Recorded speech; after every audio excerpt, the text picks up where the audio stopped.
Keluhan Yaimim sebelum tewas dalam tahanan saat hendak diperiksa penyidik.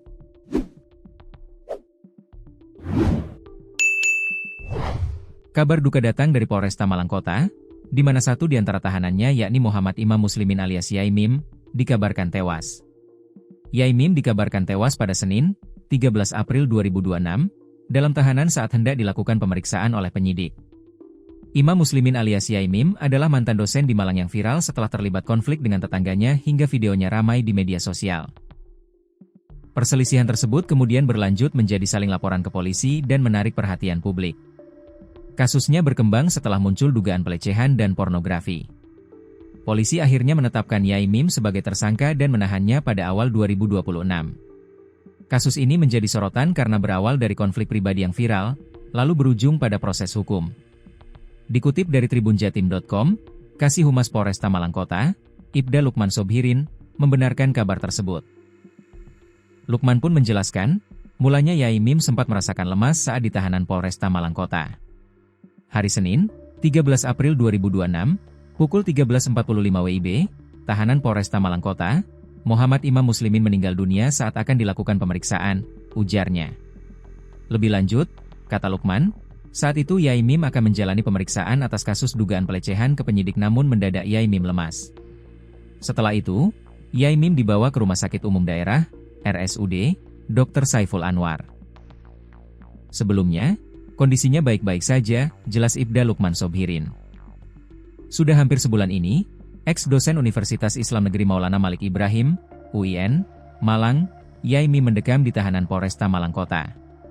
Ia ditahan pada 19 Januari 2026 lalu terkait kasus dugaan pornografi. Di balik proses hukum yang berjalan, kondisi kesehatan Yaimim menjadi perhatian serius pihak keluarga, khususnya sang istri, Rosida Fiknesvari. Ditemui usai menjenguk suaminya, Rosida mengungkapkan, kondisi psikis Yaimim hingga kini masih belum stabil selama menjalani masa penahanan pada Kamis, 12 Februari 2026. Rosida datang seorang diri, dengan membawa bekal makanan dan minuman yang dibungkus tas berukuran sedang. Ia mengatakan, kondisi Yaimim saat ini kerap mengalami perubahan suasana hati yang selalu berubah-ubah atau tak menentu. Hal tersebut berdasarkan informasi yang ia terima dari petugas jaga di dalam tahanan. Ada kalanya beliau tenang, tapi ada juga saat-saat emosinya naik, mudah marah, bahkan sulit tidur di malam hari. Tapi barusan saya lihat, kondisi beliau baik-baik saja, ujar Rosida kepada tribunjatim.com. Kondisi yang belum stabil itu diungkapkan oleh Rosida karena memang Yaimim memiliki riwayat gangguan kejiwaan. Ia menyebut, sejak September 2024, Yaimim telah menjalani perawatan rutin di rumah sakit jiwa dan didiagnosis mengalami depresi mayor.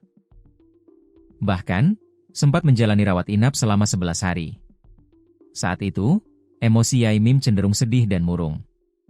Namun, sebelum itu, Rosida sudah mengajak Yaimim untuk memeriksakan diri ke psikiater. Akan tetapi, Yaimim selalu menolaknya.